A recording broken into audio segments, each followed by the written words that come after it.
ഞങ്ങൾക്ക് വേറെ ചീത്ത പറയുന്ന പണിയില്ലല്ലോ. അത് നിങ്ങൾ മനസ്സിലാക്കണം. ഞങ്ങൾ ഭിന്നിപ്പിക്കുന്ന ആളുകളല്ല, ഞങ്ങൾ ഐക്യത്തിന്റെ ആളുകളാണ്. പക്ഷേ സത്യത്തിൽ മാത്രമുള്ള ഐക്യം, സുന്നത്ത് ജമാഅത്തുള്ള ഐക്യം, സുന്നി ഐക്യം, സുന്നി ഐക്യം അതിവിടെ വേണം. അതിന് എന്ത് വില കൊടുത്തും ഞങ്ങൾ പ്രവർത്തിക്കുകയും ഞങ്ങൾ സുന്നത്ത് ജമാഅത്തിന്റെ കൊടിക്കീഴിൽ ജനങ്ങളെ അണിനിരത്തുകയും ചെയ്യും. അത് എല്ലാവരും സഹകരിക്കുക, എല്ലാവരും കൂടുക. ഞങ്ങൾ അങ്ങോട്ടും കൂടാം, സുന്നത്ത് ജമാഅത്തിന് വേണ്ടി മാത്രം. അല്ലാത്തതിൽ ഞങ്ങൾക്ക് നിർവാഹമല്ല.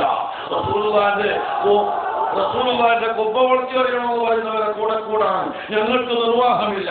റസൂലുള്ളാഹിന്റെ ബദൽ പറയുന്ന ആളുകൾ അത് തെറ്റിപ്പോയി എന്ന് പറയുന്നവരെ കൂടെ ചെല്ലാൻ ഞങ്ങൾക്ക് വഴിയില്ല. അതുപോലെ ഭീകരവാദം വേണമെന്ന് പറയുന്ന ആളുകളെ കൂടെ ചേരാൻ ഞങ്ങൾക്കൊരിക്കലും സാധ്യമല്ല.